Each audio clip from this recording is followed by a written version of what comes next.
You know that feeling when you have something important to share, your message, your story, your passion, but when it's time to actually say it out loud, something holds you back. Maybe it's fear, doubt, or perhaps you just don't know how to make people really listen. Today's guest knows how to help you break through that. Marta Spirk is a TEDx speaker, best-selling author, and expert speaking coach who helps business owners take their stories to the next stage with confidence and impact. But here's something really cool. She's also a professional singer. She knows what it means to command an audience, to connect through voice, and to leave people wanting more. Marta is also the author of The Empowered Woman, the ultimate roadmap to business success, which explains how to step into your confidence and own your voice, literally and figuratively. So if you ever thought, I wish I could share my message with the world and actually make an impact, you're in the right place. This is the Pursue Your Spark podcast, and I am Heike Yates. If you're feeling stuck in midlife wondering, how did I get here?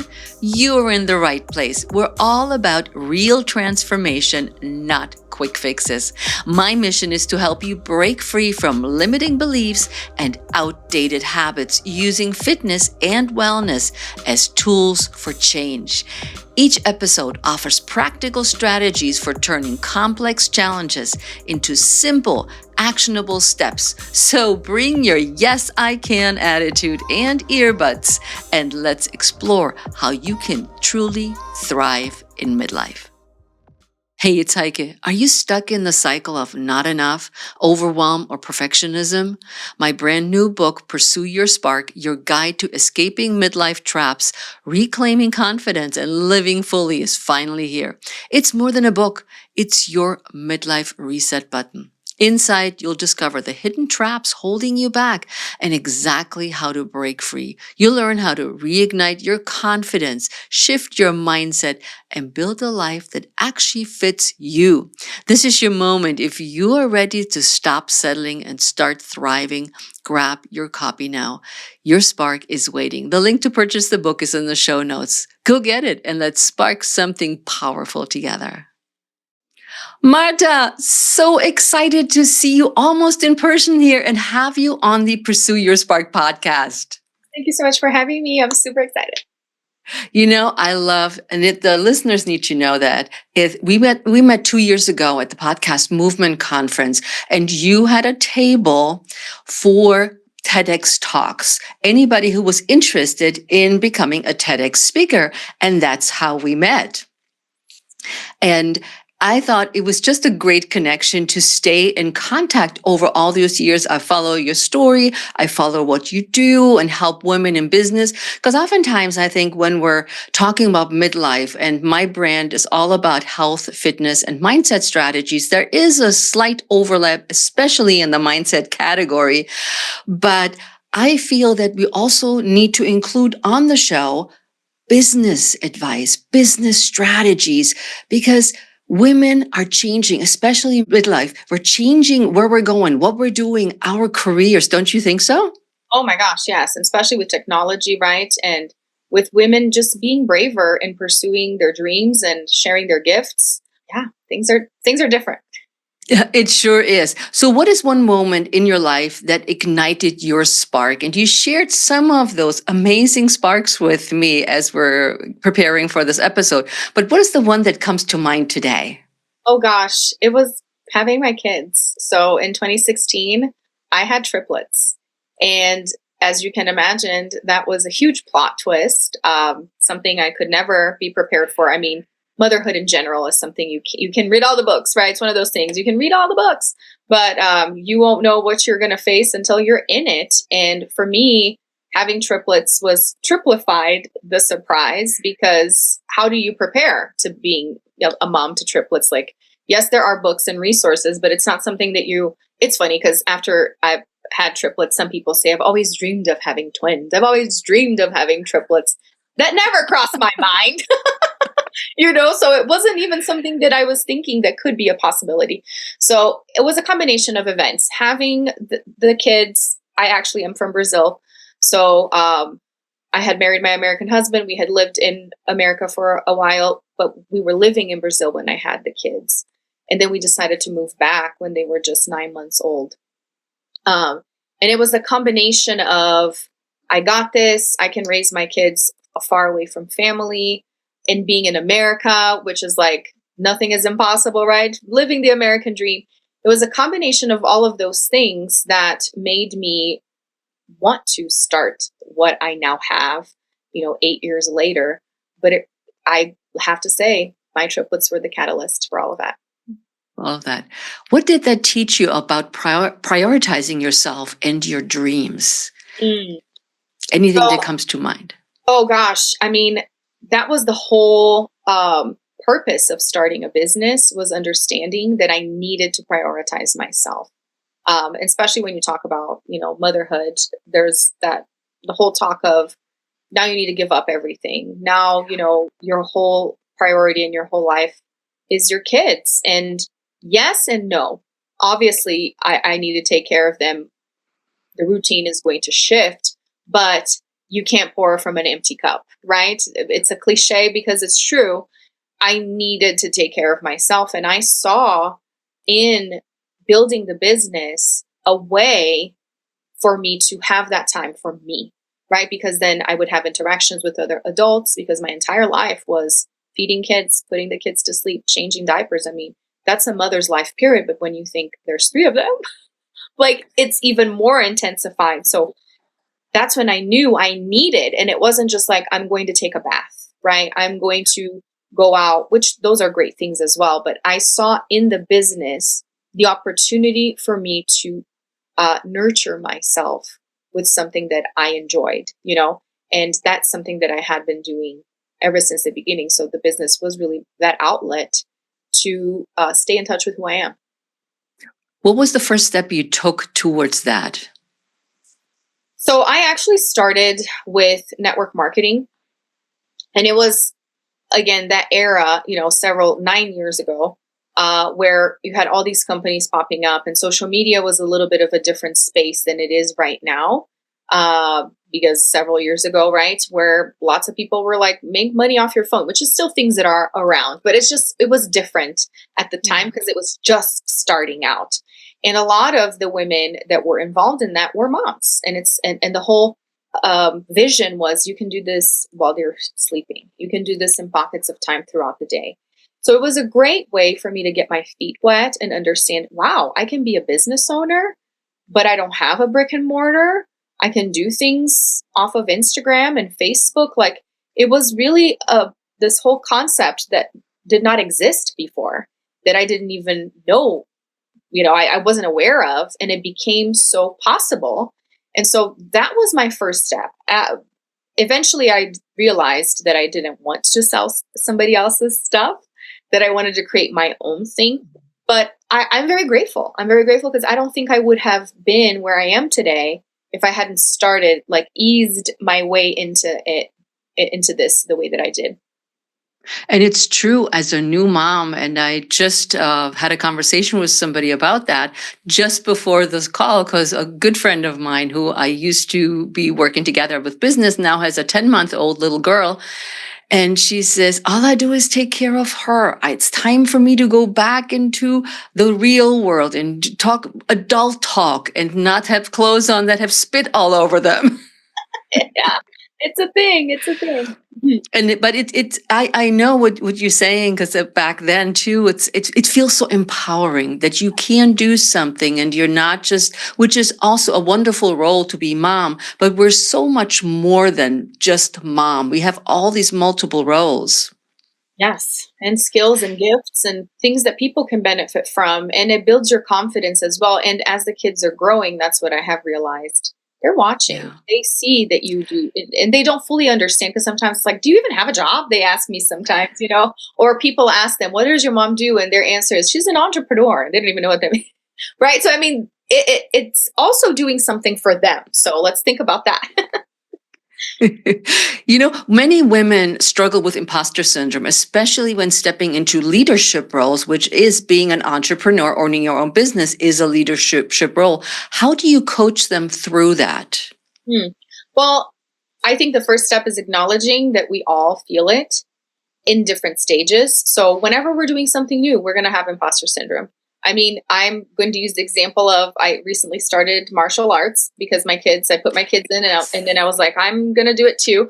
So I'm doing Brazilian Jiu-Jitsu, and there's a lot of talk that goes in the mind that I think as children, it doesn't really happen. I mean, I'm sure there is some aspect to it, but when you're starting something new as an adult, whoa, right? It's the whole identity of, can I even do this? Do people want me here? I look like a fool. All of these things come to mind. So I'm just using this as an example to say, even though I've been doing business for 8 years now, I still feel this in business when I'm doing something new and in other areas of my life. Because if it's new, it's obvious you feel insecure. You have no confidence and you have to keep doing it. So the very first piece is understanding that this is a normal response. This is what we're wired to do, is to feel insecure when we're doing something new so that we're cautious, right? So that awareness first is important, but then understanding that you only get better if you keep showing up and if you keep doing it, right? And I think so, yeah. I think so many of us also think when we're stepping into a new role, like with your jiu-jitsu, it's like, I should be know the moves, and I should at least, know the basics, but you don't. You're just a beginner like everybody else. Exactly. And that's okay, right? Allow yourself to be a beginner. There's quotes out there that say, right? And that's okay. That's great, because that means there's somewhere else for you to go. There's a progression. If you already knew everything, what's the fun in that, right? And especially when you look at kids, I think it's really helpful in my whole business journey to then see my kids progressing as they're going through different challenges in life, to be like, it's forever this way, right? They're just having, situations, drama with their friends in school, or grade problems, or, whatever it may be, homework that they didn't turn in. And it's part of life that you're always going to be stepping into something else, but understand that you get to get better at it the more you do it, but you have to do it. So it takes you showing up and not giving up to get better at anything. But those two things go hand in hand, right? It's normal to feel like an imposter and like you don't know what you're doing, because at the end of the day, none of us really know. The difference is some of us decides to keep on going. Right. And don't give up, because you can always change course. If this one doesn't quite work out that way, maybe we just venture a little bit differently or try something new. Big news. My book, Pursue Your Spark, is coming soon, and you can get in early. It's not just a book, it's your guide to breaking out of the midlife funk and stepping fully into your next chapter. Want in before everyone else? Join the pre-sale list now and be the first to grab your copy, plus a special bonus I've got just for early access insiders. The link's in the show notes. Don't wait. So you help women treat their business like a stage at all times. Can you explain what that means in practical terms? Yes. So I started using the word stage for business more because obviously, as I pursued my business as a coach, I realized that there was nothing I couldn't do. And I was constantly reminded that music was something important to me. And I decided to bring music to the forefront of my life. So not have it just be, a hobby or something I do on the side. It's like, no, I want this to be a part of my business. And so I released my own music. I started doing more performances. And then again, the whole concept of being fearful or being insecure or feeling like people are judging you. When you are in a prominent spot like the stage, you are vulnerable to all of those things, but you are also in a position of creating bigger impact. And then I realized that life is a big old stage, right? You exist. Therefore, people are seeing you. Now, you get to choose how you are being seen, right? And that's one of the ways that we choose is by being entrepreneurs. So if you decide to open up a business, then you are going to be promoting yourself and your services or whatever it is that you have that you're offering. So you have started a different kind of stage. And therefore, why not step on it with confidence and share boldly? So it was a combination of being a performer and understanding that singing is such a vulnerable thing, but so is doing anything new, and especially putting yourself in the spotlight as an entrepreneur. So helping women understand that you open your mouth, you're being visible. And if you have a business, you have to open your mouth. So why not see this as an opportunity to shine like a celebrity would on stage, you know? So that's the idea behind that. No, I love this because as a singer and speaker and an entrepreneur, woman-owned business owner, how do you think voice, tone, rhythm impacts how people perceive our messages when we're on that stage? Oh my gosh. I say that delivery is even more important than content. Yes, have your content straightened out because that helps with clarity so that people know who you are, what you do, and how they can connect with you. But one of my favorite quotes is by Maya Angelou. She says, people will forget what you said, but they will remember how you made them feel. So, we have emotions for a reason, right? Our feelings, they really move us. And this is how we connect with people. We connect with stories. And so I really believe this confidence piece in seeing yourself as a performer on stage helps with how you make people feel, because they're going to have a perception of you regardless, right? We create perceptions in our minds all of the time. But if you decide to then tell your story and tell your story a certain way, you are already setting the tone for how they perceive you, right? So there's quotes that say, people are going to tell your story, or your story is going to be told. Might as well be you that's telling the story, right? So obviously, voice is a huge aspect of everything that I do. And I think we need to use it wisely. And you do beautiful singing because I've stalked you, of course, on Instagram and LinkedIn, where we both are connected, and just seeing what stage you're on and what stadium is she singing now. And I find this so brave with a beautiful voice, and you have your own album and you're out there doing your thing. It's really admirable, and it's just it warms my heart when I see you being so successful. So much. But it's also when somebody listens to this episode, you don't have to be an entrepreneur. If you're a person who listens to the Pursue Your Spark podcast for health and nutrition advice and some mindset strategies, these strategies we talk about today are mindset strategies that you can apply at your next kid's birthday when you're nervous to stand in front and saying a few words, or a wedding that you're called upon to say a few words as well. So this ties totally in with our regular life as well. So you don't have to be the gray mouse in the corner or in the boardroom to not speak up. If you're listening to this, what Marta tells us today really applies, don't you think? Yeah. Oh my gosh, 100%. I mean, it's really that belief in your worth, right? I am special just by being me and by, being born. And again, I will take that back into motherhood for those that have children, or people that they're caregivers for, or whoever it may be. Isn't that something you would want to impart to somebody that you love? Yes, please believe that you are loved. Believe that you have value in the world. Well, so do you. So start saying those things to yourself, or imagine, somebody that really loves you. What would they tell you? And you can start saying those things to yourself, right? And cheer yourself on and be your own cheerleader, because you're the person you spend the most time with, right? I forget who the quote is by, I'm quoting lots of quotes, but it says, wherever you go, there you are. You can't escape yourself. So why not become your biggest best friend?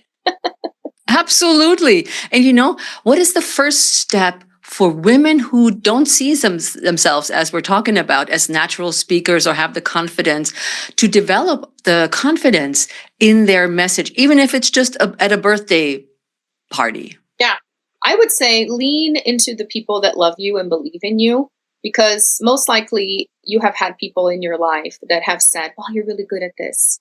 wow, this is something that I could never do. We hear this in life. And it doesn't matter what our position is. If we have a job, if we're a stay-at-home mom, there are people in our lives, and sometimes even our kids, that will see things in us, right, that we're not seeing ourselves.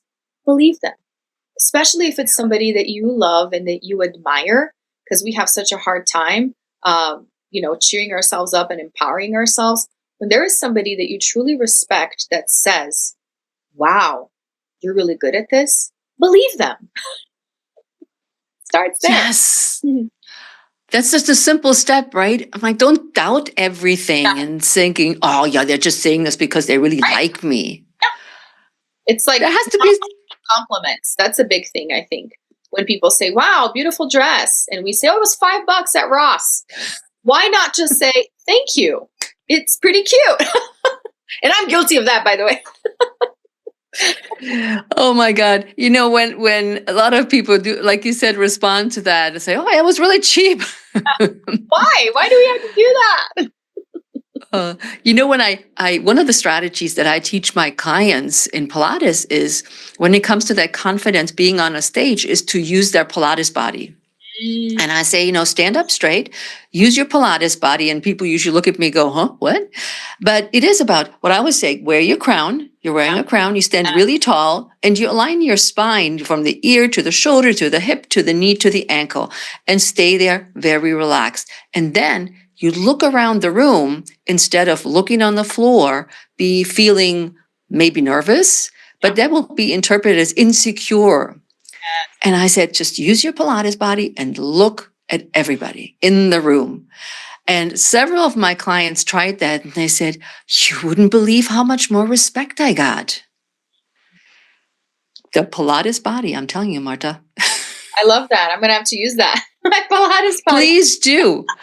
I'm a true believer of the Pilates body alignment and the looking at your audience. And you do that when you do your performances. I can see you looking around, catching their eye, making a connection. Yes, definitely. Well, and I think so too is reminding myself I'm a performer, right? Or whatever it is that you need to tell yourself at that moment.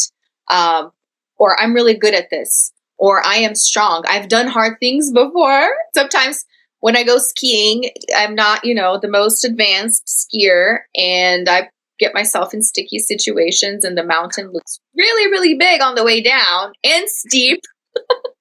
I have to tell myself, I can do this, even if it takes me several minutes and I'm just dripping in sweat. By the time I get down, I can do this. And that, I think, also brought you all this guts and gusto, brought you to being a TEDx speaker. TEDx is a massive milestone for so many speakers or business owners. What's your top advice for someone who dreams of landing a TEDx talk, or anything that you can think of that relates to that topic? Yeah. So specifically about TEDx, because it's a very different format, it's not really like a keynote or something else, is being very clear on your idea. Also understanding the concept of what a TEDx idea is, taking a look at different talks that are in the same wheelhouse and industry of something you would speak about, to see what's already out there, and what angle you could pick that would be unique. So I would start there, is understanding a little bit more about what is out there already in the same niche, and also how unique the TEDx concept is. We need to think about that. And I would say, in terms of achieving something big, right? Maybe somebody that's listening is not interested in being a TEDx speaker, but they have a goal. Like, I want to, I don't know, get this promotion, or I want to, whatever it may be that they're doing. It really starts with, what are the steps that I can take towards this? And I think this is one of the things that I've gotten really good at, and really, especially in my American dream journey, coming from Brazil, I truly believe that I would not have done all the things that I have done if I had stayed in Brazil. It really took me moving here, is understanding that if you really want something, it can't just be in your mind. You have to put it down on paper. Okay, so what does it actually take? Can I go research? I mean, internet, ChatGPT, right? How does one do this that I want to accomplish? Because if I want to accomplish something, somebody probably already did this thing, and that's why I know it's a possibility, right? So what will it take? Who can I speak with that has done this, right? If you really want it, you can't just be like, yeah, but it's just a dream. Well, it will stay a dream if you don't look at the steps, right? So start researching, ask friends and family, do you know anyone who has done XYZ? Can you connect me with them, right? Be proactive. I guess that's the message. If you want something, you need to go after it. And that's when I love your messages. When I look at LinkedIn in particular, when it goes to these messages, take action, go out and get what you want, go Yes. after it. Don't just sit by the sidelines. It can happen for you too. It's not you're not the one. You can't do anything about this. And I like that message comes, at least for me, comes really strongly through on your LinkedIn account. Oh, good. I'm glad to messages. Hear it. That's my ultimate message. You want it? You got it. Go after it. But my strategy on how to get attention in the room. But what about you? What would you say to somebody, and would you teach somebody how to own a room in 60 seconds? What is your tip? Well, I really like being remembered. And that's part of my job, is helping business women have their names recognized and their faces. I had a call recently with somebody, and she says, I'm ready for people to recognize my name and to recognize my face. And I said, well, my friend, you're speaking to the right person. So I think it has a lot to do with being bold to introduce yourself, to speak. It has to do with your posture and how you show up, obviously. But if you don't speak, you're not going to be as noticed as if you raise your hand if there's an opportunity, or if it's not that kind of scenario, going and introducing yourself, right? It depends on what the scenario is. And I also think that what you're wearing is very, very important as well. So different scenarios call for different things, but I always tell my clients, if you're in a networking group, I like to plan my outfits ahead of time. I'm like, what could I wear in this situation? If I'm on stage, I will wear something specific. And, I give tips to my clients on that. Have it be something that doesn't have patterns, that is solid, that is a bold color, that you feel comfortable in, but it's also flattering, etc. But if you are in a networking situation and you're not on stage, wear a bold print and pattern, right? So that people will remember you. And also by what you do and what you say. Those things, they really help. I like that. I never thought of it that way. Huh. I will plan my outfits better. Yay, sounds good. Makes a difference.